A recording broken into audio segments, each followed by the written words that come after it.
का एंगल होता है फोर्स और जो आपका क्या है लाइन जॉइनिंग एक्सिस से है उनके बीच का आप एंगल लेते हो। जैसे फोर्स लगा रहे हैं, अगर आपका नॉर्मली परपेंडिकुलरली आप अप्लाई कर रहे हैं तो थीटा की वैल्यू 90 डिग्री होगा और थीटा 90 होगा तो tau equal to R F.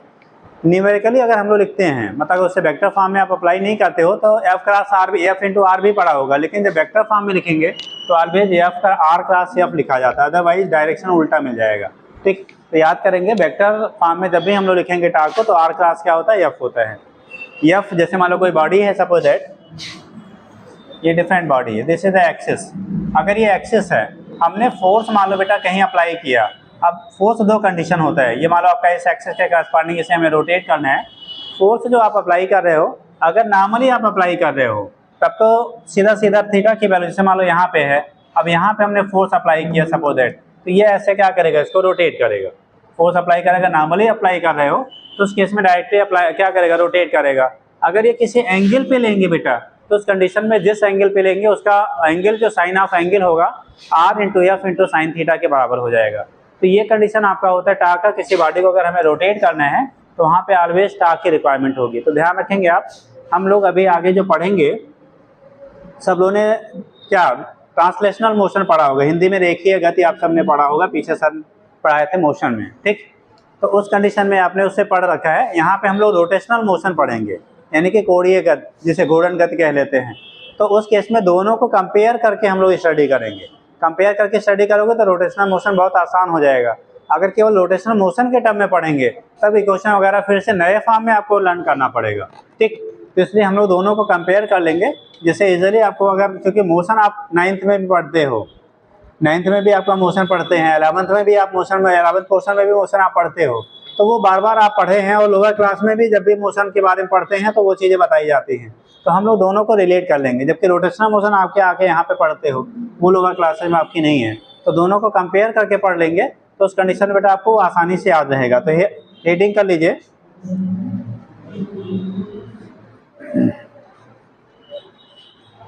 Rotational motion of a rigid body, rotational motion of a rigid body, rotational motion of a rigid body about a rotational motion of a rigid body about a fixed axis, about a fixed axis। कोई अगर बेटा fixed axis है उससे corresponding हम लोग किसी body को rotate कर रहे हैं तो rotational motion of a rigid body about a fixed axis. तो फिक्स्ड एक्सिस के अबाउट अगर हम लोग रोटेट करते हैं तो कंडीशन क्या होगा, आपको समझने वाली पॉइंट आप समझ लीजिए। जैसे आपको बताया एंगुलर मोशन, एंगुलर मोशन का मतलब है कोई भी बॉडी किसी एक्सिस के करस्पॉन्डिंग रोटेट हो रही है, घूम रही है, तो उसे हम लोग एंगुलर मोशन कहेंगे। क्या बोलेंगे उसे, एंगुलर मोशन कहेंगे। ठीक, दूसरी चीज़ होता है एंगुलर पोजीशन। एंगुलर पोजीशन का मतलब होता है कि जैसे बॉडी किसी एक्सिस पे रोटेट हो रही है, मान लो ये है, ये आपका बात है, अगर बॉडी रोटेट हो रही है, सपोज दैट आप यहाँ पे इस इंस्टेंट पे बॉडी यहाँ पे है, ये एक्सिस आपकी है, इस एक्सिस का करस्पॉन्डिंग रोटेट करना बॉडी यहाँ पे, तो जो ये पोजीशन आपको यहाँ से रिप्रेजेंट हम लोग कर रहे हैं उसी को टर्म देंगे हम लोग एंगुलर पोजीशन। ये लिखने की जरूरत नहीं, टर्मिनोलॉजी बीच बीच में आती है क्वेश्चन में, तो एंगुलर पोजीशन उसे कह देंगे। और तीसरा होता है बेटा एंगुलर डिस्प्लेसमेंट। एंगुलर डिस्प्लेसमेंट जैसे हम लोग लीनियर डिस्प्लेसमेंट कहते थे, ओरिजिन से मतलब मेन पोजीशन से जितना दूरी कवर किया है, जितना डिस्टेंस कवर किया है, वो हम लोग क्या कहते थे, लीनियर डिस्प्लेसमेंट। ऐसे कोई बॉडी अपने मीन एक्सिस से, मीन पॉइंट से जितना डिस्टेंस मूव किया है, जितना एंगल मूव किया, जैसे मान लो ये ओरिजिन पॉइंट है, सपोज दैट ये ओरिजिन है, यहाँ पे t इक्वल टू 0 पे पार्टिकल यहाँ पे था। अब यहाँ से यहाँ तक सर्कुलर मोशन आपने पढ़ा था, सर ने बताया उस केस में, यहाँ से बॉडी मान लो t इक्वल टू t पे यहाँ तक पहुँचता है, t इक्वल टू 0, यहाँ t इक्वल टू मान लो t है, यहाँ पे इस पोजीशन से शिफ्ट होकर यहाँ पे पहुँच रहा है। तो ये जो आपने एंगल घूमा, इसे को चाहे डेल्टा थीटा कह लो, ये एंगुलर डिस्प्लेसमेंट कहलाएगा। जितना एंगल आप रोटेट हुए हो उसी को हम लोग क्या कहेंगे, एंगुलर डिस्प्लेसमेंट कहेंगे। द एंगल जो आपका रोटेट हो रहा है उसी को टर्म देते हैं बेटा एंगुलर डिस्प्लेसमेंट कहते हैं। तो दिस इज नोन एज क्या, एंगुलर डिस्प्लेसमेंट। डेल्टा थीटा या डी थीटा से आप रिप्रेजेंट कर लेंगे, तो ये कहलाता है हमारा एंगुलर डिस्प्लेसमेंट। अगर वैल्यू बहुत स्मॉल होती बेटा तो उसी को हम लोग डी थीटा डिफरेंशियल टर्म में लिखेंगे। अगर एक मेजरेबल वैल्यू आपका है तो वहाँ पे डेल्टा थीटा आप यूज़ कर लेते हो, तो उसे कह लेंगे हम लोग एंगुलर डिस्प्लेसमेंट। तो एंगुलर वेलोसिटी, एंगुलर डिस्प्लेसमेंट, ये सारी चीज़ें आपको जब सर्कुलर मोशन पढ़ाया तो उसमें पढ़ाया गया था। एक बार थोड़ा सा हम लोग को रिलेट कर ले रहे हैं क्योंकि अभी इसकी ज़रूरत पड़ेगी हमको। तो हेडिंग हम लोग यहाँ से करेंगे, सब हेडिंग करो बेटा, एंगुलर वेलोसिटी।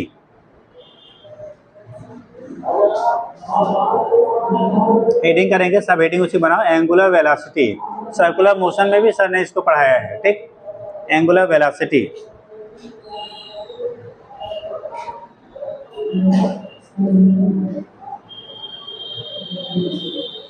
एंगुलर वेलोसिटी लिखिएगा, देखो, the time rate of change, the time rate of change, the time rate of change in angular position, time rate of change, the time rate of change in angular position, in angular position is called the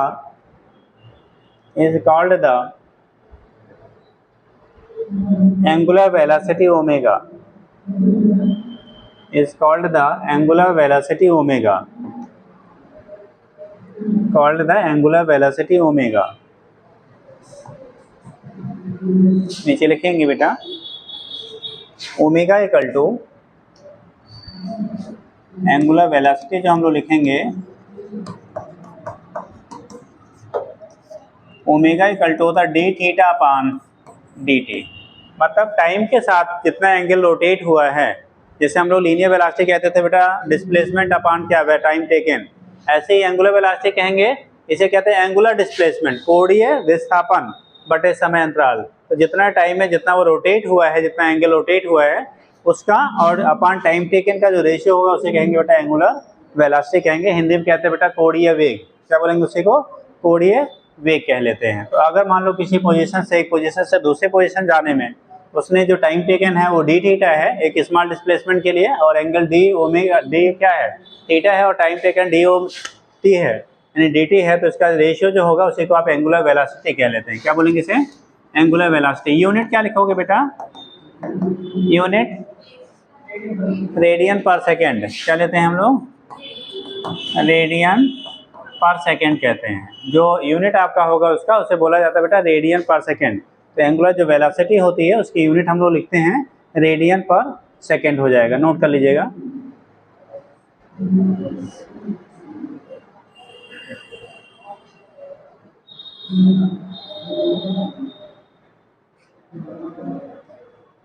हो गया। Next देखना, angular acceleration, angular acceleration.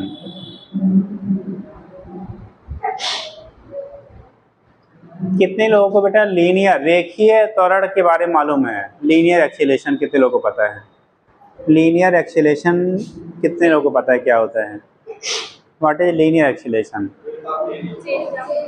हाँ बेटा, हाँ खड़े हो, बता rate of change of velocity. कौन सी बेटा, लीनियर की एंगुलर, आप क्या बोल रहे हो, चलिए बेटे, नाम, फादर्स नेम और कोर्स और डेट डाल दीजिए, साइन कर दीजिए उस पर। देखो रेट ऑफ चेंज ऑफ क्या होता है, जो लीनियर वेलोसिटी होती है उसे हम लोग कहते हैं बेटा लीनियर एक्सीलरेशन, और ऐसे rate of change of angular जो वेलोसिटी होगा उसे नाम देंगे क्या, एंगुलर एक्सीलरेशन। तो जब हम लोग बात करते हैं बेटा एंगुलर एक्सीलरेशन का, एंगुलर एक्सीलरेशन क्या बोलेंगे, एंगुलर एक्सीलरेशन, तो बोलते हैं रेट ऑफ, लिखिएगा angular acceleration, angular acceleration, the rate of change of, the rate of change of, rate of change of angular velocity, rate of change of angular velocity is called angular acceleration, is called angular acceleration।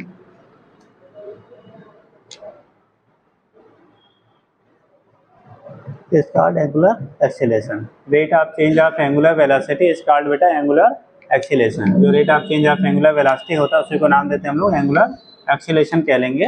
जिस तरह से वहाँ से a equal to हम लोग dv upon dt लिखते थे ना बेटा, ऐसे ही angular acceleration को अल्फा से डिनोट करते हैं। किससे डिनोट करते हैं, अल्फा से। तो अल्फा इक्वल टू होगा डी ओमेगा अपान कितना, डी टी, डी ओमेगा अपान डी टी। तो अल्फा की जो वैल्यू होती है डी ओमेगा अपान क्या हो जाएगा, डी टी के बराबर होता है।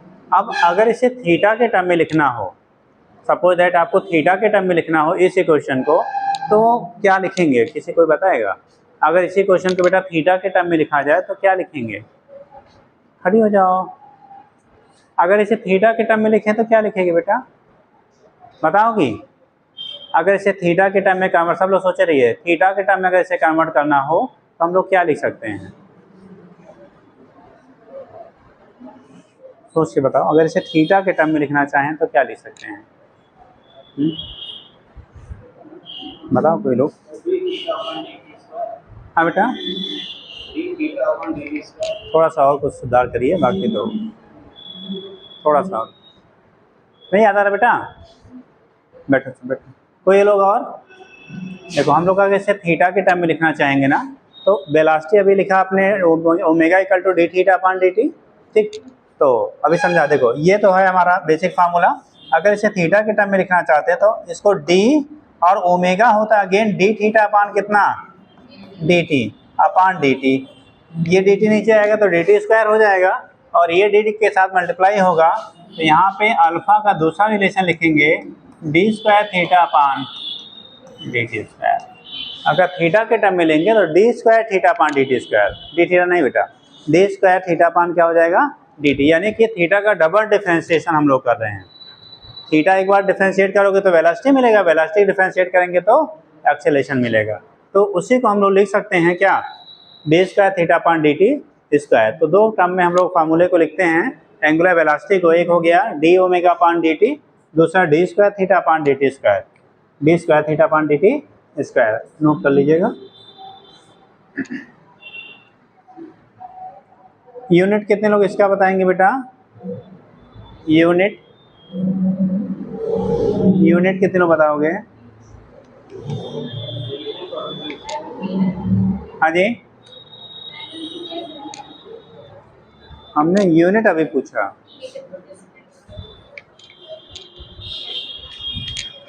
यूनिट पूछ रहे हैं, डायमेंशन नहीं।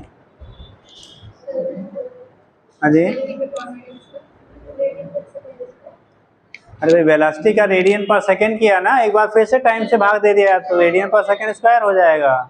तो यूनिट जो आपका होगा इसका रेडियन पर सेकंड, जैसे वहाँ मीटर पर सेकंड स्क्वायर कहते थे, लीनियर एक्सेलरेशन क्या कहते थे आप, मीटर पर सेकंड स्क्वायर, ऐसे यहाँ पे कहेंगे बेटा रेडियन पर सेकंड स्क्वायर हो जाएगा, ठीक। और इसी का जब डायमेंशन की बात करेंगे, डायमेंशन अगर यहीं पे लिख लेना, डायमेंशन क्या होगा जी, एंगुलर वेलोसिटी का क्या होगा और एंगुलर एक्सीलरेशन का क्या होगा। अगर बीमा की बात करोगे तो एंगुलर वेलोसिटी और एंगुलर एक्सीलरेशन का बीमा क्या होगा, डायमेंशन। डायमेंशन जल्दी बताइए, व्हाट इज डायमेंशन, बीमा जिसे हिंदी में कहते हैं। देखो एंगल के कोई डायमेंशन नहीं होता है, एंगल क्या है, डायमेंशन लेस क्वांटिटी है। तो एंगल जब डायमेंशन लेस हो गया तो इसका मतलब क्या बचा हमारा टी, तो वहाँ टी के पावर ऊपर जाएगा तो माइनस, यहाँ बचेगा टी स्क्वायर, तो वहाँ पे करोगे तो टी के पावर -2। यानी कि अगर आप एंगुलर वेलोसिटी का डायमेंशन लिखोगे बेटा तो टी के पावर -1, और एंगुलर एक्सीलरेशन करोगे तो टी के पावर -2 हो जाएगा। एंगुलर वेलोसिटी टी के पावर -1, एंगुलर एक्सीलरेशन टी के पावर -2 हो जाएगा, ठीक। चलिए, तो एंगुलर वेलोसिटी टी के पावर -1, एंगुलर एक्सीलरेशन टी के पावर -2, ठीक। चलिए आगे लिखेंगे।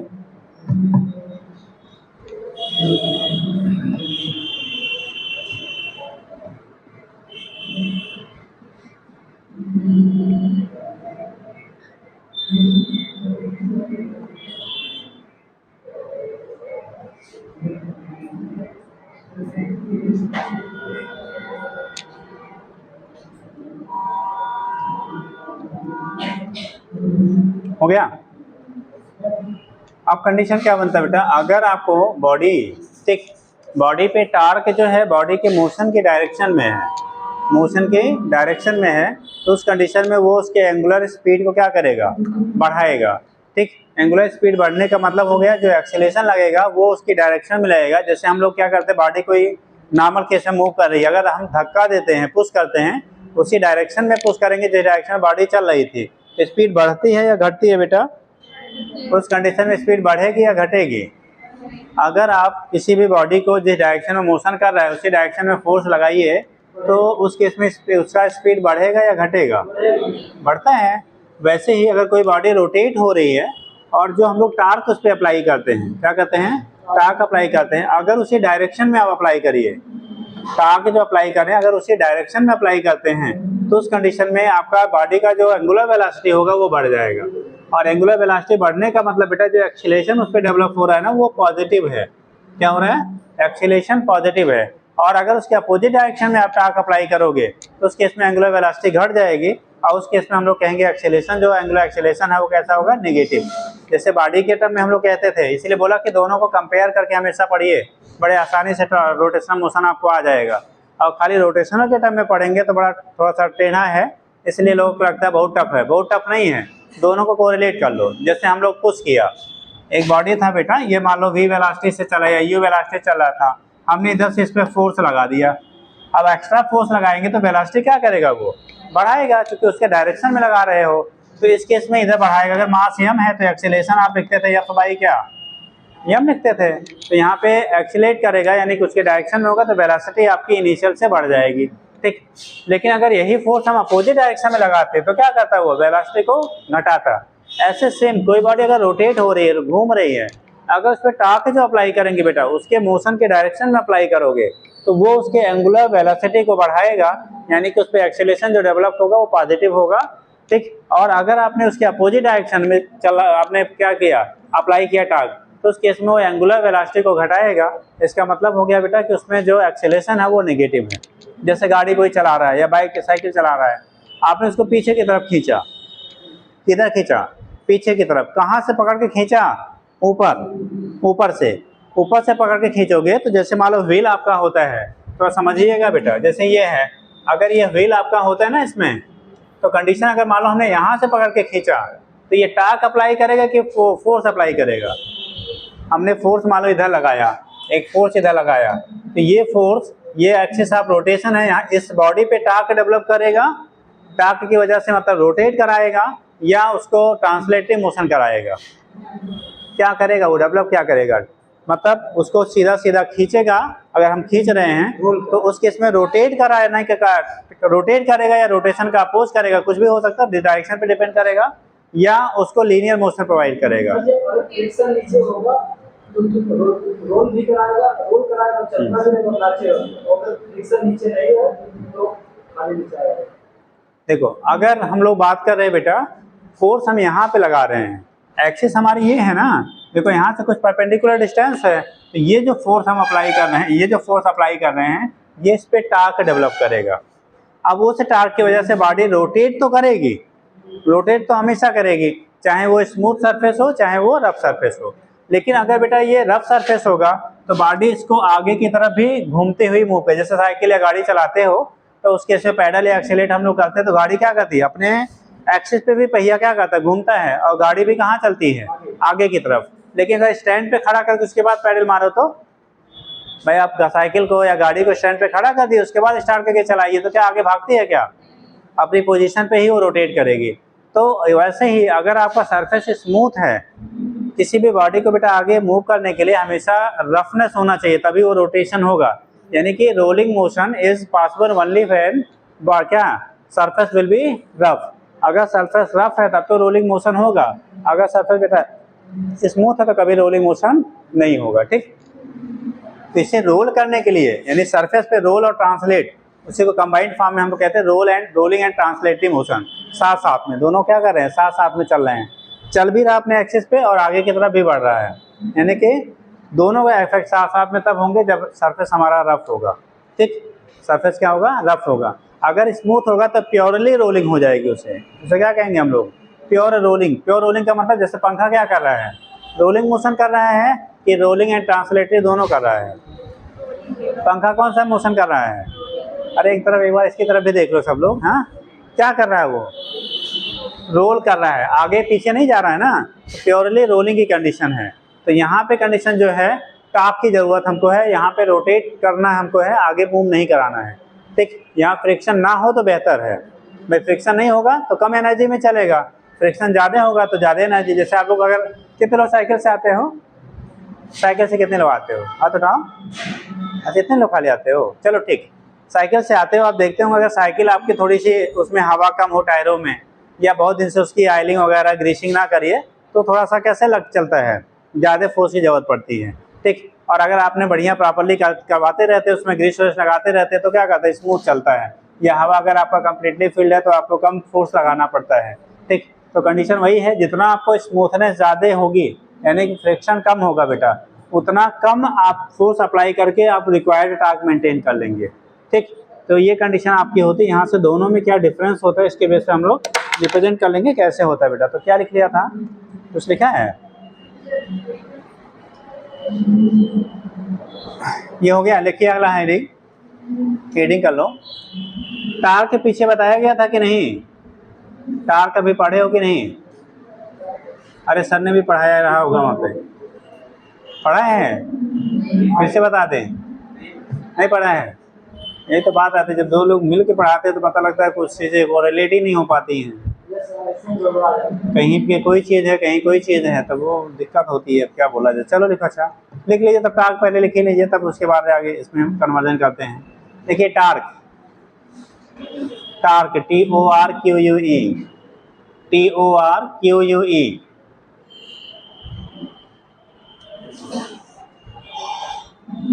हो गया टार्क बेटा। लिखिए अब टार्क जो हम लोग लिखते हैं बेटा, अभी शुरू में हमने बताया था फिलहाल, लेकिन अब नेक्स्ट ले लीजिए।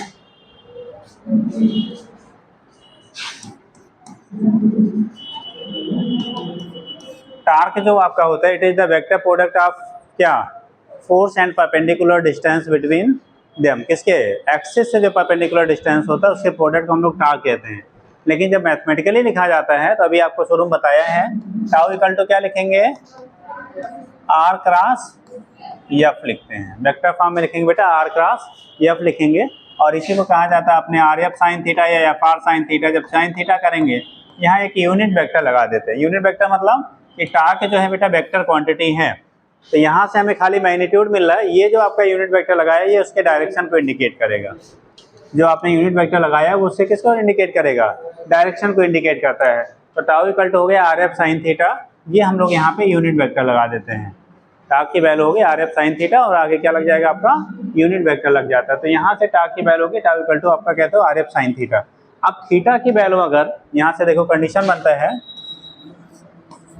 इफ थीटा इक्वल टू 0, जरा समझना, थीटा की वैल्यू 0 होने का मतलब बेटा फोर्स उस बॉडी पे, उसके एक्सिस पे ही हम लोग लगा रहे हैं। जैसे साइकिल है, आप अभी प्रैक्टिकल नीचे जाके कर सकते हो। साइकिल की जो जहाँ से रोटेट होता है, जो एक्सिस है, अगर उसके पैरेलली आप फोर्स लगाइए, पहिया पकड़िए ऐसे खींचिए, तो पहिया रोटेट करेगा क्या, रोटेट नहीं करेगा, वो खिसकता हुआ जाए, यानी स्लिप करता हुआ मूव करेगा। तो अगर आप एक्सिस पे फोर्स लगाएंगे, एक्सिस पे लगाने का मतलब थीटा की वैल्यू क्या हो गई, 0 हो गई। तो जब थीटा की वैल्यू 0 होगा, तो टाउ की जो वैल्यू होगा बेटा आर एफ साइन 0, और साइन 0 की वैल्यू, साइन 0 की वैल्यू कितना होता है, 0। तो यानी टार्क की जो वैल्यू होगा बेटा 0 होगा। बोला जाता है if force acting on the body will be at the axis of the या centre of mass of the body, then no torque will develop. अगर किसी बॉडी के सेंटर ऑफ मास पे बेटा आप फोर्स लगाओगे, तो वो बॉडी कोई भी, वो फोर्स जो अप्लाई करेंगे वो कोई भी टार्क डेवलप नहीं करेगा। और अगर फोर्स सफिशिएंट है, तो उस बॉडी में वो ट्रांसलेटरी मोशन स्टार्ट करता है। हिंदी में ट्रांसलेटरी मोशन कहते हैं बेटा रेखीय गति। जो हिंदी वाले हैं, जो वर्ड नहीं समझ में आएगा पूछ लेना, अब इतना आपको कष्ट करना पड़ेगा। जो भी लोग हिंदी से बिलोंग करते हैं बेटा, हिंदी मीडियम में पढ़े हुए हैं, जैसे शुरू जो आ रहे हैं वो लबा लबा तो मास्टर हो गए होंगे। हैं, आने लगा कुछ नहीं जी, आने लगा ना। अब कुछ लोग होते एक दिन आते हैं, उसके बाद मम्मी गाना गा के सो जाते हैं घर पे, कि गए थे पता नहीं कौन कथा कह दिए, पता नहीं चला। अरे बेटा जब कुछ बदलेगा तो कुछ आपको अच्छा करने के लिए कुछ बदलना पड़ेगा, थोड़ा सा अपने आप को क्या पेशेंस रखना पड़ेगा। ठीक, तो लेकिन फ्री में डॉक्टर बनना चाहते हैं तो ऐसा नहीं संभव है ना। तो फ्री में डॉक्टर बनेंगे तो पता लगा फाड़ना था पेट काट देंगे ना टांग, है ठीक, तो इसलिए मेहनत करनी पड़ेगी ना।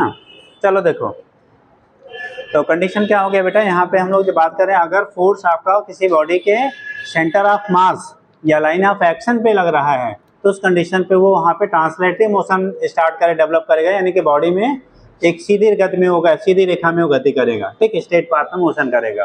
तो ये केस पहला होता है, यानी टाक की वैल्यू तब 0 होगी, ठीक। दूसरा होता है बेटा if theta equal to 90 degree, अगर थीटा की वैल्यू कितनी डिग्री है, 90 डिग्री है, दिख रहा है कि बेटा के फिर से लिखें यार, अगर थीटा की वैल्यू हमारा कितना है बेटा 90 डिग्री है, तो उस केस में देखो टाउ की वैल्यू होगा tau equal to R F sine 90, और थीटा में साइन थीटा के वैल्यू किस एंगल के लिए मैक्सिमम होता है, साइन थीटा के मैक्सिमम वैल्यू किस एंगल के लिए होता है, सीधे बैठ बेटा, नहीं तो बाद में डॉक्टर हाँ कहेगा कमर टेढ़ी हो गई, अब इसको रॉड लगाओ, हाँ तब बोलो क्या होगा बेटा, मैक्सिमम 90 डिग्री के लिए होता है, होता कितना है 1, यानी साइन थीटा की मैक्सिमम वैल्यू जो होता है बेटा 1 होता है, और वैल्यू होता है फार कितने के लिए, 90 डिग्री के लिए। तो उस केस में जब साइन 90 लेंगे तो ये वैल्यू मैक्सिमम मिलेगा, और यहाँ पे हम लोग लिख सकते हैं tau equal to R into F, यही मैक्सिमम वैल्यू होती है टाक की। किसी बॉडी पे अगर जो टाक अप्लाई किया जा रहा है वो परपेंडिकुलर टू द क्या है, किसके किसके एक्सिस के परपेंडिकुलरली आप अप्लाई करते हो, तो उस कंडीशन में वहाँ पे आपका जो टाक डेवलप होगा वो सबसे ज़्यादा होगा। और अगर थीटा की वैल्यू 180 हो जाए तो अगर थीटा 180 हो तो थीटा 180 हो तो अरे कितने बार कंफ्यूज करोगे यार, if theta equal to 180 degree तो टाउ इक्वल टू होगा आर एफ साइन 180, और साइन 180 की वैल्यू साहब 0 होता है जी, cos 180 -1 होता है, ठीक। तो क्या हो जाएगा 0, तो टार्क की जो वैल्यू होगी अगेन 0। जैसे हमको इसको घुमाना है, ऐसे समझ लो बेटा, तो बड़ा है, कोई सिलेंड्रिकल बॉटल है, स्टील वाला कोई लाया, स्टील वाला स्टील बॉटल है किसी के पास, या पाइप जो प्लेन हो, सीधा सीधा हो, कौन सा, नहीं वो भी वैसे बीच में वो है,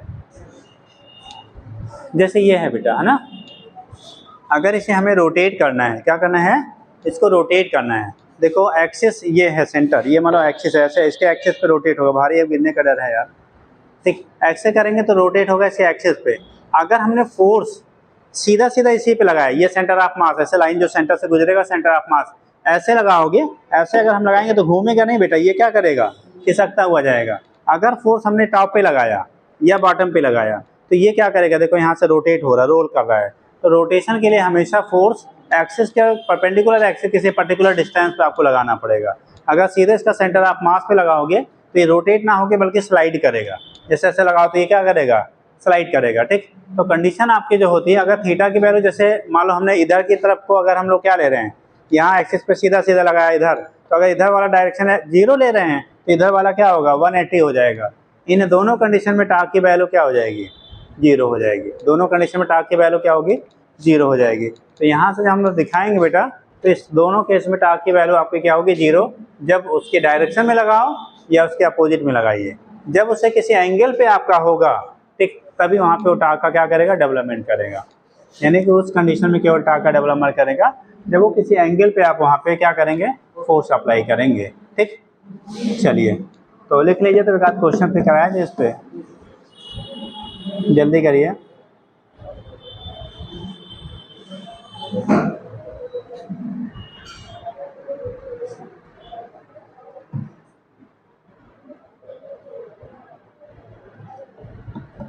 आप लोगों ने कोई उसकी एररलेस लिया है क्या, फिजिक्स की एररलेस है किसी के पास, पढ़ते भी हो, फर्स्ट वाला नहीं है,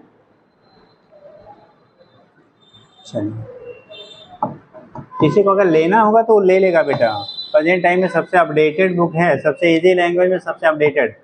किसी को बुक लेनी है नीट के लिए तो उस कंडीशन में मोस्ट अपडेटेड बुक आपकी प्रेजेंट टाइम में है। मार्केट में बुकें बहुत सारी हैं, लेकिन किसी की लैंग्वेज टेस्ट है, किसी का जो क्वेश्चन के लेवल है वो आपके जो ज़रूरत की लेवल है उससे आप है, किसी का क्या डाउन है। तो प्रेजेंट टाइम में जो सबसे एक तरह से कह लिया बैलेंस फॉर्म में है वो आपकी है, ठीक हो गया। जैसे आप कितना भी पढ़ेंगे तो हर चीज़ आपको नॉलेज बढ़ाएगा, लेकिन क्या होता है कि हमें टारगेट को क्या करना है, अचीव करना है।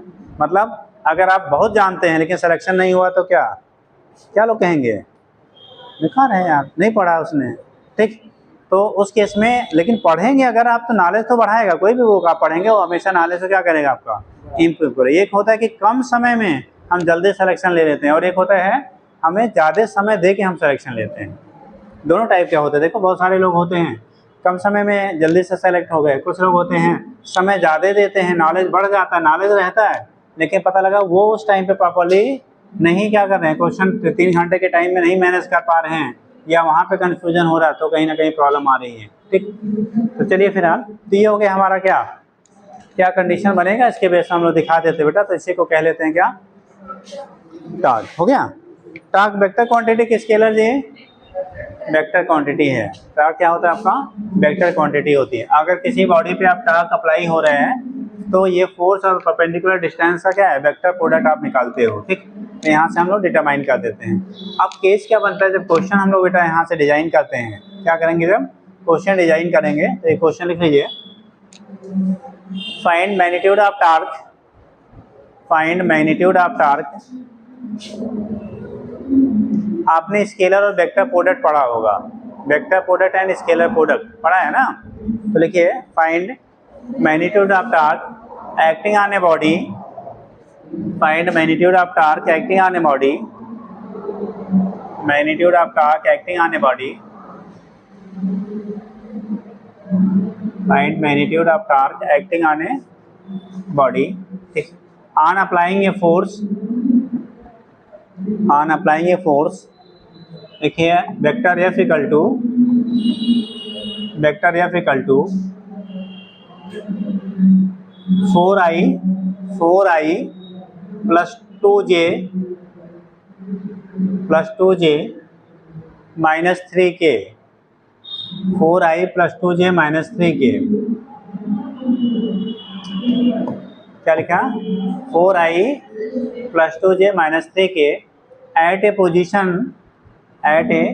पोजीशन वेक्टर, देखिए vector r equal to, vector r equal to 2i plus j minus K metre, R को ले लो मीटर, और जो फोर्स था वहाँ न्यूटन ले लीजिए, फोर्स की यूनिट क्या है, न्यूटन है, ठीक। तो पूछा कि उस पर टार्क कितना डेवलप होगा। कितने लोगों को वेक्टर प्रोडक्ट निकालना आता है बेटा, वेक्टर प्रोडक्ट निकालना कितने लोगों को आता है। 1 मिनट का टाइम है, पहले निकालिए, नहीं आता तो बताते हैं।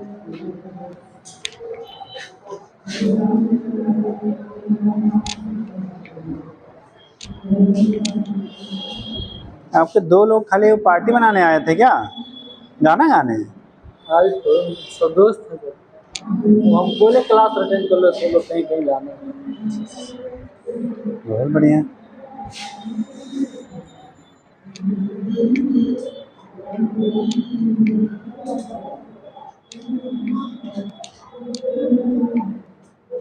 लगाइए बहु लगाइए, रेगुलर क्यों नहीं रहते हो, आते तो हैं। आते हैं तो थोड़ा पढ़िए अभी।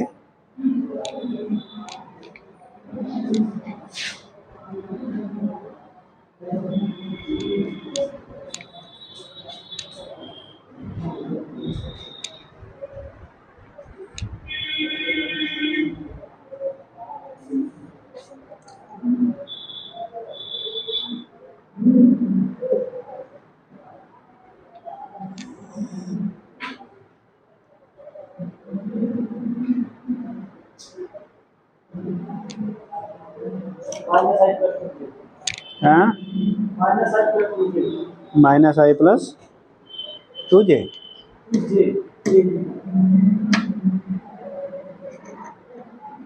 आपको मैग्नीट्यूड पूछा है तो मैग्नीट्यूड निकाल लीजिए, तो वेक्टर फॉर्म में निकाला ना। कितने लोग का लग रहा है बेटा, जल्दी करिए।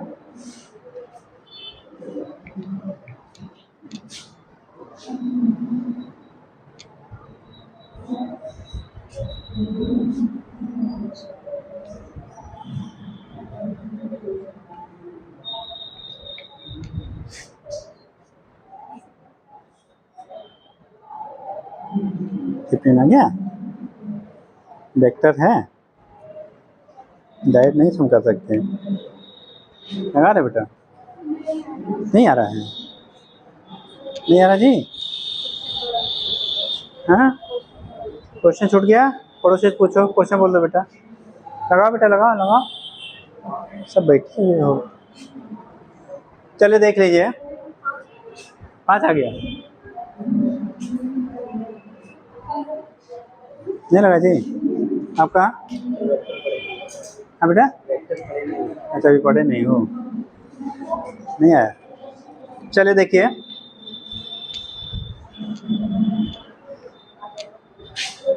हम लोग जब देखेंगे बेटा वेक्टर, एक इसी समय बता भी दे रहे हैं, जो लोग नहीं पढ़े हैं सीख लीजिए। जब भी दो वेक्टर क्वांटिटी का हम लोग प्रोडक्ट निकालना होता है ना, तो ऐसे लिख लिया करिए, आई जे एंड के। ये हमारा यूनिट वेक्टर कहलाता है, इतना तो सब लोग जानते होंगे। यूनिट वेक्टर आई, यूनिट वेक्टर जे, यूनिट वेक्टर के। हमें टार की वैल्यू निकालना है। अभी हम लोगों ने पढ़ा था टाउ इक्वल टू होता है आर क्रॉस एफ। जो पहले दिया गया हो उसको ऊपर रखिए, जो बाद में है वो नीचे रखिए। आपने आर की वैल्यू कितना बोला गया, बोलो जरा? 2i प्लस जे माइनस के। और एफ की वैल्यू कितना दिया है? 4i plus 2j minus 3। ये दिया गया बेटा हमको, ये दिया गया, इनका प्रोडक्ट हमें निकालना है। तो पहले हम लोग आर, क्योंकि आर क्रॉस एफ है, तो जो पहले उसे आप ऊपर रखोगे, जो बाद में उसे नीचे रखेंगे। ये कंडीशन आ गया 2। देखो जे की वैल्यू खाली जे लिखा है, इसका मतलब 1। अगर लिखा है और मैग्नीट्यूड नहीं कुछ दिया तो उसे हम लोग 1 कंसीडर करेंगे, और माइनस के का मतलब -1। दूसरे वाले में आई की वैल्यू 4 है, जे की वैल्यू 2 है, के की वैल्यू -3 है। हमें यहाँ टाक चाहिए था। लिखने का तरीका होता है आई ब्रैकेट माइनस क्या, जे ब्रैकेट प्लस के, ब्रैकेट लगाओ। अब यहाँ पे रखते कैसे हैं? जिस क्वांटिटी के बारे में निकालते हैं, ठीक, उसे आप क्लोज कर लीजिए। जैसे आई निकालना तो आई वाला फैक्टर क्लोज कर लो। अब इसी समझ सीख लीजिए जो लोग नहीं पढ़े हुए हैं। आई वाला फैक्टर क्लोज कर लीजिए, इसका इसके साथ मल्टीप्लाई, माइनस इसका इसके साथ मल्टीप्लाई, ऊपर से नीचे माइनस नीचे से ऊपर क्रॉस मल्टीप्लाई कर दो, ठीक। तो देखो 1 × 3, तो ये निगेटिव में है तो नेट वैल्यू क्या आएगा? -3 माइनस 2 × -1, तो ये फिर माइनस होगा, और माइनस माइनस क्या आएगा? प्लस हो जाएगा 2, ठीक। अब हमें इसे निकालना, तो इसे क्लोज करो, तो गायब हो गया। क्या था यहाँ पे बेटा? 1, ठीक। 2 × 3 जा -6, -4 × 1 जा 4, ये आ गया। अब हमें जे चाहिए, के वाले क्लोज करो, 2 × 2 जा 4, -4 × 1 जा 4। अब देखो यहाँ क्या बच रहा है? -i। यहाँ पे -2 बच रहा है ना, तो -2 और माइनस माइनस 2j, और ये हो गया 0 × k, ठीक। ये फैक्टर तो आपका 0 हो गया। ये फैक्टर -i और प्लस क्या है? 2j आया है। अगर वेक्टर फॉर्म में पूछता तो यही आपका आंसर हो जाता है बेटा। अगर वेक्टर फॉर्म में पूछा जाता क्या वैल्यूज आएगी वेक्टर फॉर्म में, तो हम लोग ऐसे आंसर दे देते इसको सीधा सीधा। बट आपको मैग्नीट्यूड पूछा गया है, और चूंकि इतना तो सबको पता है, कोऑर्डिनेट जो आई जे के होता है वो तीनों एक दूसरे के म्यूचुअली परपेंडिकुलर होते हैं, तीनों लंबवत होते हैं, यानी तीनों के बीच का एंगल बेटा 90-90-90 होगा। और जब दो कोई भी वेक्टर क्वांटिटी उनके बीच का एंगल 90 होता है तो हम लोग स्क्वायर रूट करके उनका सम करते हैं, ठीक। तो इनका आपका अगर माड निकालेंगे, ये माड इंडिकेट करता है, माड मतलब मैग्नीट्यूड होता है बेटा, ऐसे लगा देते तो पढ़ते माड, तो माड का मतलब उसकी वैल्यू जब निकालनी होगी तो √-1, ठीक। आई और जे यूनिट वेक्टर है, तो -1 का स्क्वायर प्लस 2 का स्क्वायर, -1 का स्क्वायर करोगे तो 1 हो जाएगा बेटा, 2 का स्क्वायर करेंगे 4, तो रूट कितना आ गया? 5। यानी कि मॉड ऑफ टाउ की जो वैल्यू आ रही है बेटा वो √5, ठीक है। यूनिट लिखेंगे न्यूटन × मीटर, न्यूटन × मीटर, सही है। तो ये √5 आ गया, न्यूटन × क्या हो गया? मीटर हो गया। तो जो वैल्यूज आपको पहले दी होंगी बेटा, टोटल रिलेशन में पहले होगा उसे ऊपर रखिएगा, जो बाद में होगा उसे बाद में रखिएगा, ठीक। दिखा दीजिए।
हो गया बेटा। अब जैसे हम लोगों ने वहाँ पे पढ़ा था बेटा F equal to M A, यानी फोर्स मास और एक्सीलरेशन के बीच में रिलेशन पढ़ते हैं, ऐसे यहाँ पे टार्क और एंगुलर एक्सीलरेशन के बीच में रिलेशन हम लोग पढ़ते हैं। टार्क और एंगुलर एक्सीलरेशन के बीच में रिलेशन पढ़ते हैं। तो लिखिएगा, हेडिंग कर लो बेटा, torque and angular acceleration of rigid body. Torque and angular acceleration, heading बनाओ, torque and angular acceleration of rigid body. Torque and angular acceleration of rigid body. बेटा मोबाइल जब आप लोग आया करिए तो बंद कर लिया करो, बहुत अर्जेंट रहे तो सभी लोग घर पे ऑफिस का नंबर दे दीजिए, ठीक। तो अर्जेंट रहेगा तो बात कर लेंगे, और अगर काम चलाऊ वाला रहेगा मतलब हाल चाल पूछने के लिए तो फिर बात नहीं करेंगे, है ना। चलो लिखो, तो लिखा आपने बेटा torque and angular acceleration of rigid body, ठीक। हम लोग जो भी रोटेशन मोशन की बात करते हैं बेटा ना, वहाँ पे हमेशा रिजिड एंड पॉइंट से बॉडी के लिए एक्सप्लेन करते हैं। अभी जनरल जो फार्मूला हम लोग पढ़ते हैं ना, रिजिड एंड पॉइंट से बॉडी। रिजिड बॉडी का मतलब जिस पे फोर्स या टार्क लगाने पे उसके शेप में कोई चेंजेस ना हो, ठीक। तो उस कंडीशन में हम लोग उनके लिए अप्लाई किया जाता है। तो जिस तरह से आप पढ़ते हो फोर्स यानी कि Newton second law of motion F equal to M A, ऐसे यहाँ पे टाउ की वैल्यू पढ़ते हैं बेटा, टाउ इक्वल टू होता है आई इंटू अल्फा, ठीक। अब टार्क जो किसी मानो अगर कोई बॉडी है उस पर डिफरेंट एक्सिस से आपने टार्क अप्लाई किया, तो टोटल जो एक्सीलरेशन उसमें एंगुलर डेवलप होगा वो टोटल नेट टार्क के क्या, नेट टार्क और जो उसका मोमेंट ऑफ इनर्शिया है उन दोनों के रेशियो के बराबर होगा। तो लिख लीजिए, the angular acceleration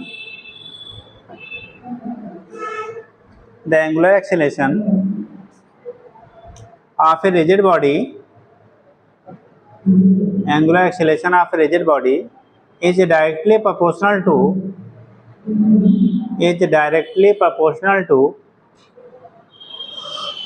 sum of the torque, directly proportional to the sum of the torque component along the sum of the torque components along the axis of rotation, along the axis of rotation,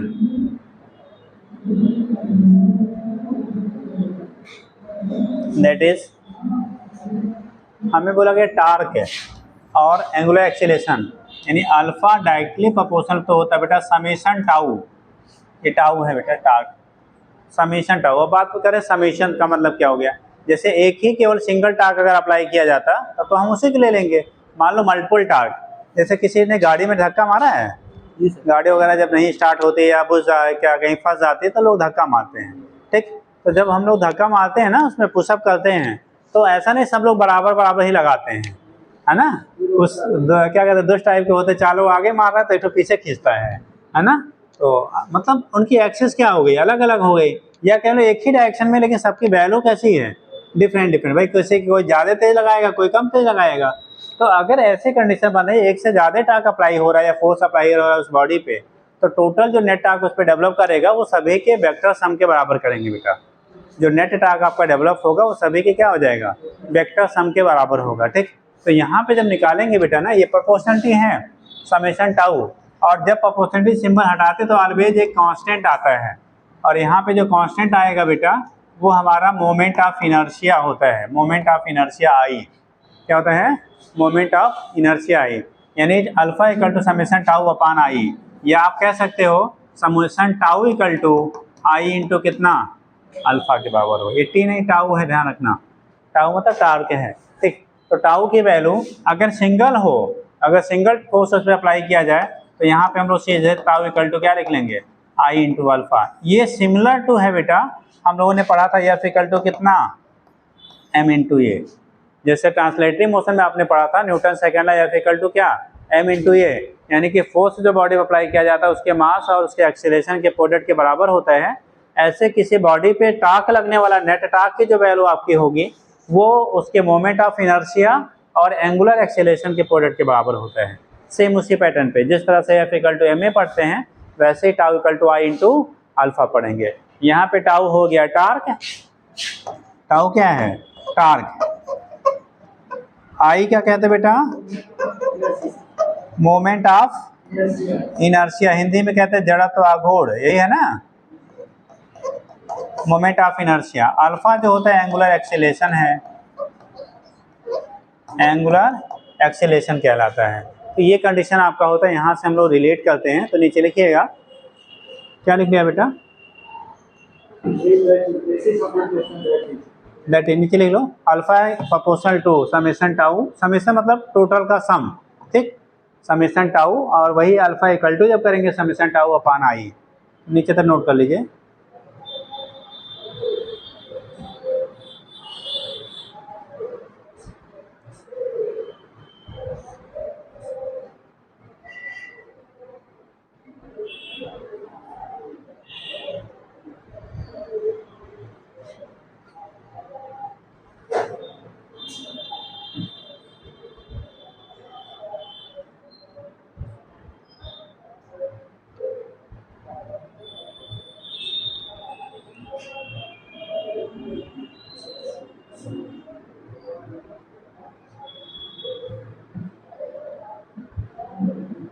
अब इसमें ऐसे दो point सुन लो, note कर लिया। Unit क्या होगा बेटा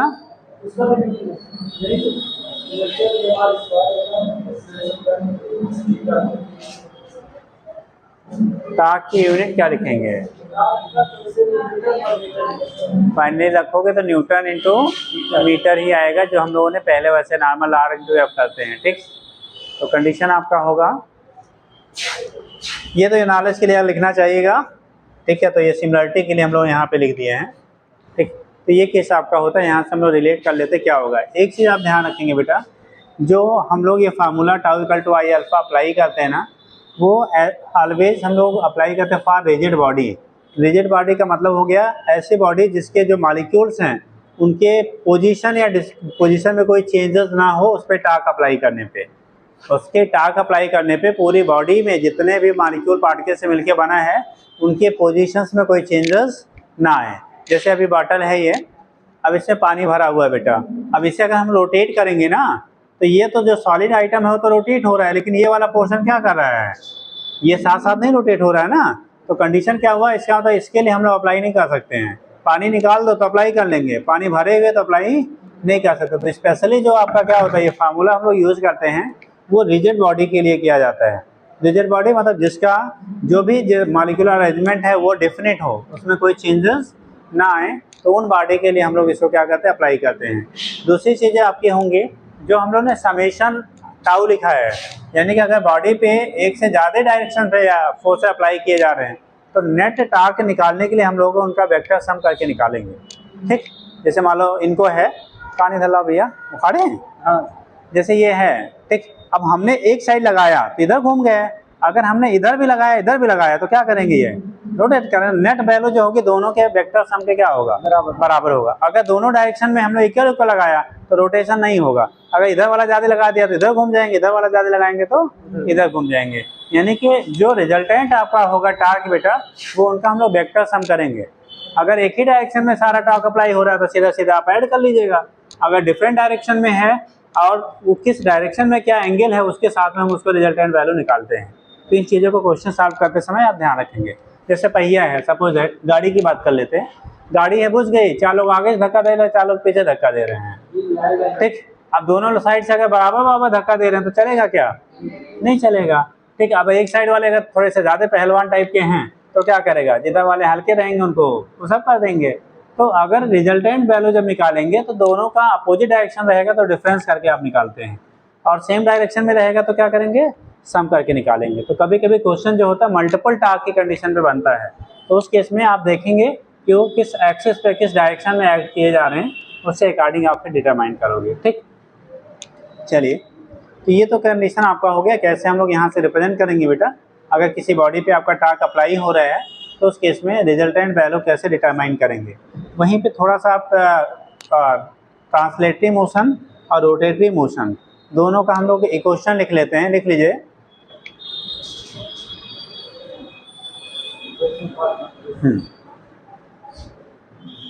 लिखिए रिलेशन बिटवीन या कंपैरिजन बिटवीन का तो ज़्यादा बढ़िया रहेगा। Comparison between translatory motion and rotatory motion. Translatory motion and rotatory motion. Translatory motion and rotatory motion. अगर बॉडी एक ट्रांसलेट हो रही है दूसरी रोटेट कर रही है तो उनको हम लोग कैसे रिलेट करते हैं, ठीक, जरा समझेंगे।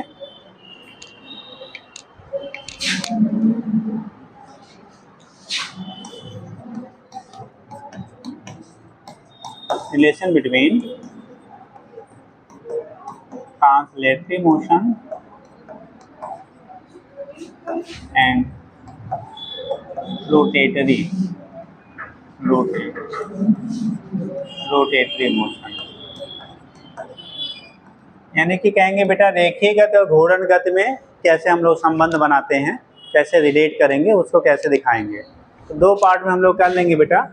एक हो गया ट्रांसलेटरी मोशन। Translatory motion. दूसरा कहेंगे रोटेटरी मोशन। दूसरा बोलेंगे रोटेटरी मोशन। रोटेशनल मोशन अगर हमारा हो रहा है, ठीक। देखो आप लोगों ने एक क्वेश्चन लिखा था, इक्वेशन ऑफ ट्रांसलेटरी मोशन। कितने लोगों के मुंह से इक्वेशन ऑफ मोशन याद है? गति के समीकरण हिंदी में कहते बेटा। हाँ हाँ, अभी बोलेगा नहीं कोई, जिससे पूछा वो बताएंगे। गति के समीकरण हिंदी में बोलेंगे बेटा equation of motion. Equation of क्या? Linear motion. कितने लोगों को याद है? अगर कोई भी बॉडी पे कांस्टेंट एक्सेलरेशन अप्लाई किया जा रहा है तो आपने 3 इक्वेशन पढ़ा होगा, उसी को इक्वेशन ऑफ मोशन कहते हैं। v = u + at, सबको पता है, ठीक। तो हम लोग पढ़ते थे बेटा v = कितना? u + at। याद रखेंगे ये सारे इक्वेशन अप्लीकेबल होंगे जब एक्सेलरेशन की वैल्यू कांस्टेंट होगी। वेरिएबल एक्सेलरेशन के लिए हम लोग अप्लाई नहीं कर सकते। कांस्टेंट एक्सेलरेशन अप्लाई हो रहा बॉडी पे तभी अप्लीकेबल होता है, ठीक। तो v = u + at। दूसरा आपने पढ़ा था बेटा h = ut + ½ at²। h = ut + ½ at², ठीक। s की वैल्यू क्या होगी? ut + ½ at² के बराबर होगा। तीसरा आपने पढ़ा होगा u² + 2as। एक nth सेकेंड में डिस्टेंस के लिए भी हम लोग पढ़ते हैं, ठीक। कितने लोगों को याद है वो वाला? SN = या ST = पढ़ा होगा। nth सेकेंड में जो डिस्टेंस कवर्ड होता है उसके लिए क्वेश्चन एक पढ़ा होगा आपने। कितने लोगों को याद है? nth सेकेंड में डिस्टेंस के लिए क्वेश्चन पढ़ा होगा।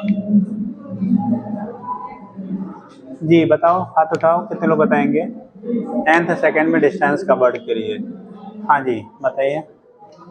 u + a/2 2n - u plus a/2 question में 2n - हाँ जी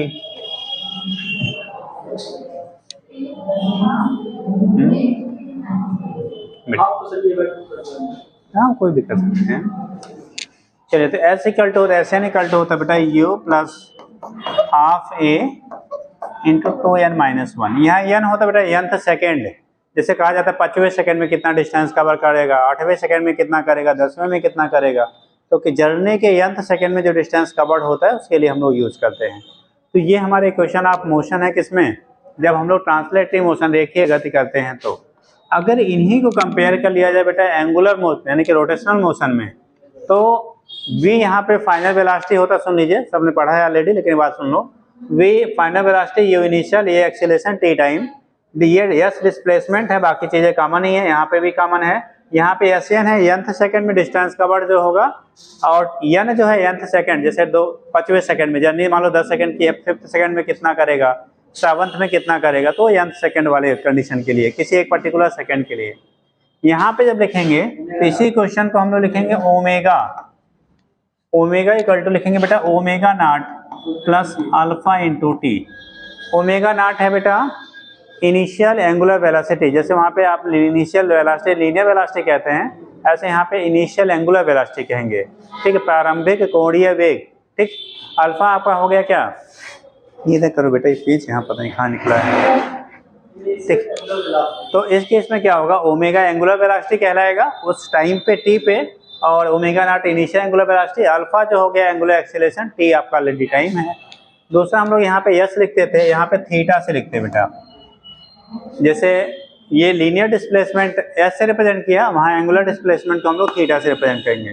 थीटा इक्वल टू हो जाएगा ओमेगा नॉट इंटू टी, जैसे यहाँ पे यू इंटू टी था ना, यहाँ omega naught into T plus यहाँ पर हाफ एटी स्क्वायर था, यहाँ पर half alpha into T square करेंगे। हाफ अल्फा इंटू क्या हो जाएगा, टी स्क्वायर हो जाएगा बेटा। तो ये हो गया एंगुलर डिस्प्लेसमेंट। तीसरा लिखते हैं इनिशियल फाइनल, तो ये हो जाएगा omega square equal to omega not square plus यहाँ देखो 2as था, तो यहाँ पे 2 अल्फा इंटू थीटा कह लेंगे। ठीक, अगर आप nth सेकेंड के लिए निकालोगे तो यहाँ पे SN लिखते थे, यहाँ पे theta n equal to omega not plus half alpha into 2n minus 1। तो देखो सिमिलर, ये वाले क्वेश्चन आप सबने पहले से पढ़ रखा है। सेम इसी के पैटर्न पे आप दूसरा वाला रोटेशनल मोशन के क्वेश्चन को आप याद कर लेंगे। जैसे ट्रांसलेशन वाला सबको पता होगा, ऐसा में बहुत कम ही लोग होंगे जिनको ये क्वेश्चन आप मोशन याद ना हो या पढ़ा ना हो। ऐसा कोई है, पढ़ा ना हो, सुना ना हो, कोई है जी? पढ़े या सुने थे कि नहीं कभी? हाँ, अरे हाँ हूँ बोल दिया करो, थोड़ा सा लगे कि आप लोग जिंदा ही हैं। हाँ ठीक, तो है जिंदा। अब जब नहीं बोलेंगे तो क्या समझा जाएगा? हाँ चलो ठीक, तो कंडीशन आपका होता है, यहाँ से हम लोग दिखा लेते बेटा कैसे आप रिलेट करोगे। ठीक, तो एक क्वेश्चन कर लीजिए, या तो कुछ और पहले करा देते तभी क्वेश्चन करिए। हम लोगों ने जैसे और कुछ क्वेश्चन कर लो, हम लोगों ने वहाँ पे पढ़ा था F equal to M A पढ़ा है, और F इक्वल टू पढ़ा था क्या, dp अपॉन dt पढ़ा है। तो देखो यहाँ पे हम लोग पढ़ते थे F equal to M a, या इसी को पढ़ते थे F इक्वल टू कितना, dp upon dt, rate of change of linear momentum is called क्या, अप्लाइड फोर्स। यहाँ पे जब पढ़ेंगे हम लोग फोर्स की जगह टाउ इक्वल टू पढ़ेंगे आई इंटू कितना, अल्फा। टाउ इक्वल टू अभी पीछे पढ़ा आई इंटू अल्फा, और यही पढ़ेंगे। अच्छा ये बताओ, जो हमारा एंगुलर मोमेंटम होता है उससे किससे लिखते हैं, एल एल एल। ठीक, जैसे यहाँ पे P equal to m b, l equal to I into omega होता है। ठीक, तो यहाँ पे लिखेंगे d l upon D t, d l upon D t, l equal to होता है आई ओमेगा। अगर इसे हम लोग लिखना चाहते हैं तो इसी को m into d b upon D T कह सकते हैं। ठीक, और इसे कह सकते हैं बेटा I into D omega upon D T कह लेंगे। ठीक, I into D omega upon क्या हो जाएगा, डी टी, डी टी आप कह सकते हो। ठीक,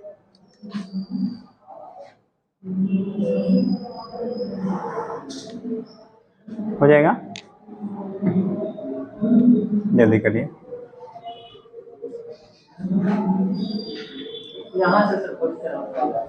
हाँ बनाए जाते हैं, ध्यान रखिए। ठीक,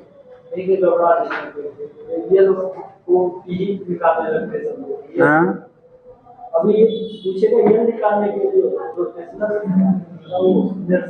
मूवमेंट है, तो वो लोग निकाल के ट्रांसलेट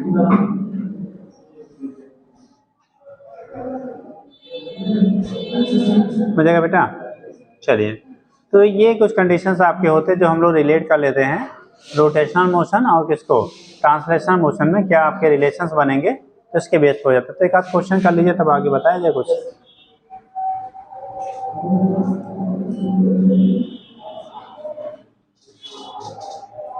एनर्जी अभी पढ़ा नहीं है तो कहीं एनर्जी खत्म कर देता उसके बाद बताएं। चलिए लिखिए, देखिए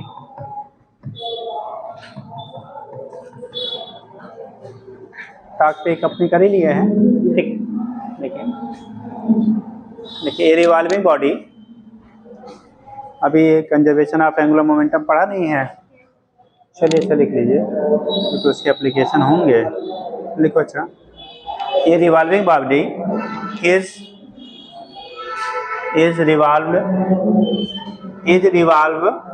रिवॉल्विंग बॉडी, जैसे आपका होता है ना कोई चीज रोटेट कर रही है, A revolving body is revolve with angular velocity 5 radian per second. Angular velocity 5 radian per second about its own axis. Is revolve क्या with angular velocity 5 radian per second about its own axis. About its own axis हो गया. About its own axis. आगे लिखेंगे if a torque of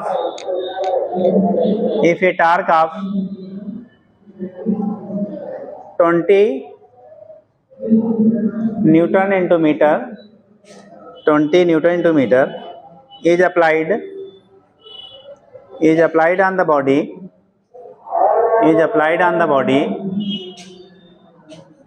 in the direction of rotation.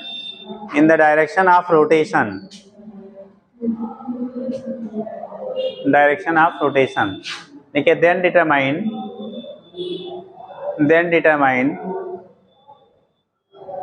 angular velocity of the body after 5 seconds. Angular velocity of the body after 5 seconds. Angular velocity of the body after 5 seconds.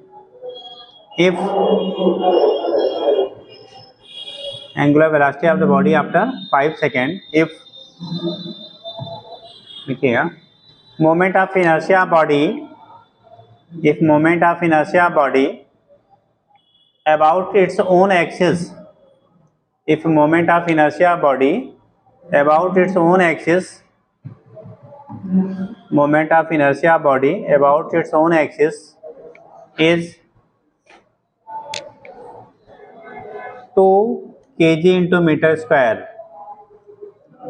2 kg into meter square. 2 की जगह 5 ले लो बेटा, 5 kg metre square कर लो. 5 kg into metre square, 2 की बजाय 5 कर लो. 5 kg metre square.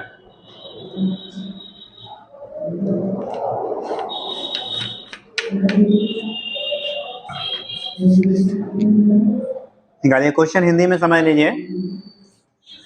Copy दो बेटा.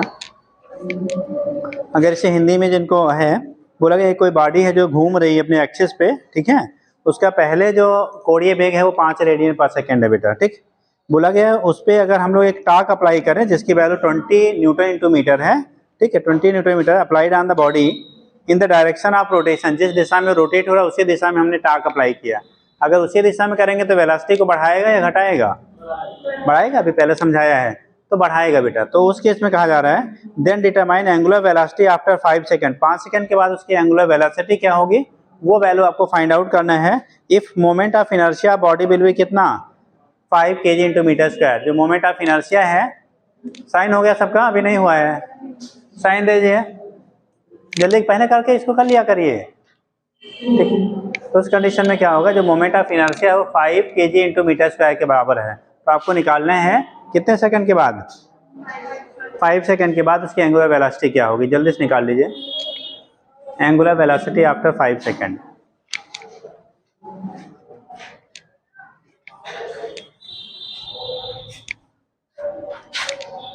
जल्दी करो बेटा.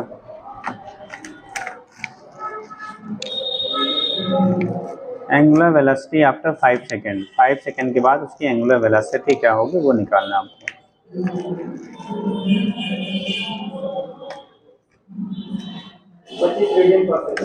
हाँ बेटा, और लोग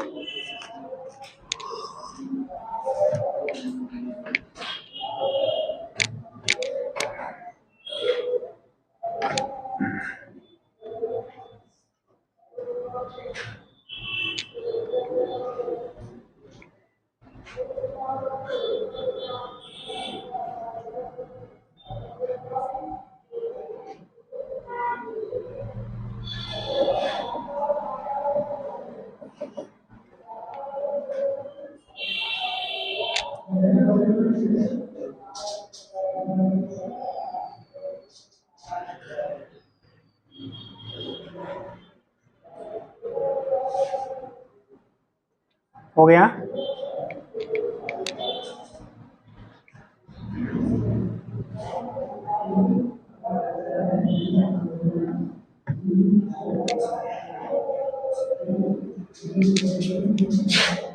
देखो क्या बोला गया था आपको,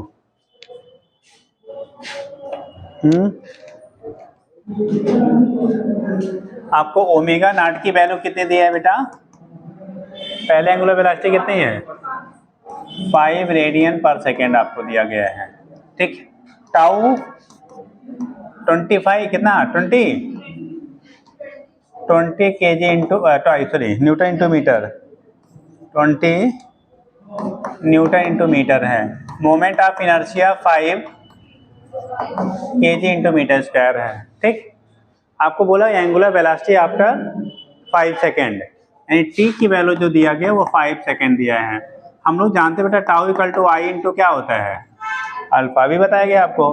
तो यहाँ से पहले अल्फा निकाल लो तो टाउ अपान क्या हो जाएगा आई। टाउ की वैल्यू आपको 20 दिए हैं, आई की वैल्यू 5 दिया है, तो कितना हो गया 4 रेडियन पर सेकेंड स्क्वायर। ये हमने निकाली अल्फा, और अभी पीछे आपको फार्मूला बोला गया omega equal to omega not plus alpha into t. अगर हमने बोला था क्या डायरेक्शन में है, क्या बोला बेटा डायरेक्शन में है, अगर डायरेक्शन में नहीं होता अपोजिट डायरेक्शन में होता तो यहाँ प्लस की बजाय ये आता नेगेटिव, तो यहाँ माइनस लेते, इतना ध्यान रखना। अगर डायरेक्शन में अप्लाई हो रहा है तो प्लस, और अपोजिट में होगा बेटा तो माइनस आप करिएगा, ठीक। तो ओमेगा नॉट कितना है, ऑलरेडी पहले से 5 आपको दिया गया था, प्लस अल्फा की वैल्यू 4 आया और टाइम की वैल्यू 5 सेकेंड आपको दिया गया। तो 5 4 जा 20 और 5 कितना 25 रेडियन पर सेकेंड। तो ओमेगा की जो वैल्यू आपकी आ गई वो 25 रेडियन पर सेकेंड के क्या होगा इक्वल होगा, यानी कि 5 सेकेंड के बाद जो बॉडी रोटेट हो रही थी उसकी एंगुलर वेलोसिटी 25 रेडियन पर सेकेंड हो जाएगा। लगाया डायरेक्ट लिख दिया, लगा डालिए साहब, शॉर्टकट नहीं मारिए, ठीक। नोट कर लीजिए जिनका नहीं हुआ बेटा, जिनके भी नहीं हुए हैं नोट कर लीजिए, कल तो छुट्टी रहेगी। हाँ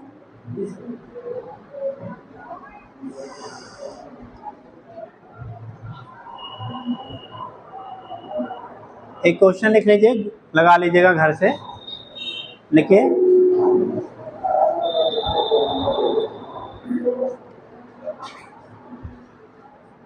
the angular position of A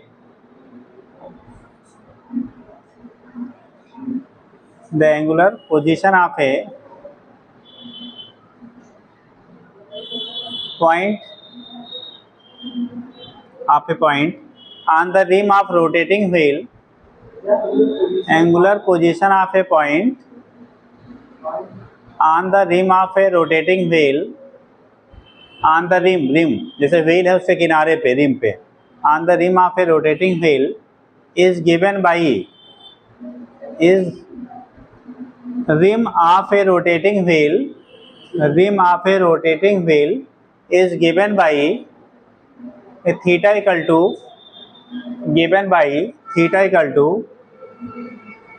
t cube minus 3t square, theta equal to time dependent है बेटा, t cube minus 3t square plus 4t,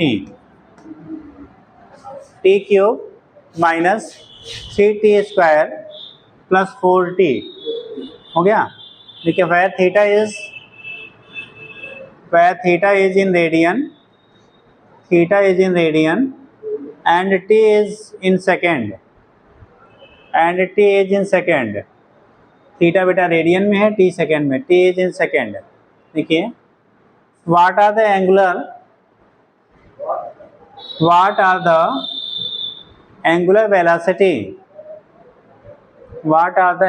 velocity, omega निकालना बेटा, एट ए लिखिएगा, इसमें कई पार्ट में है, ए लिखिएगा t इक्वल टू 2 सेकेंड, हो गया।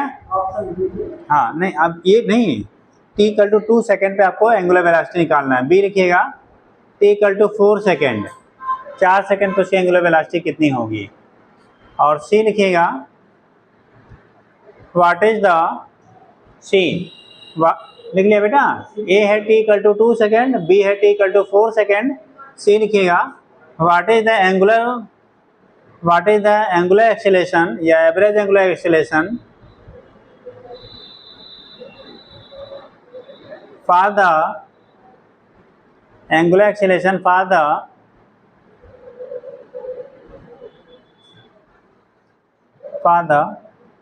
time interval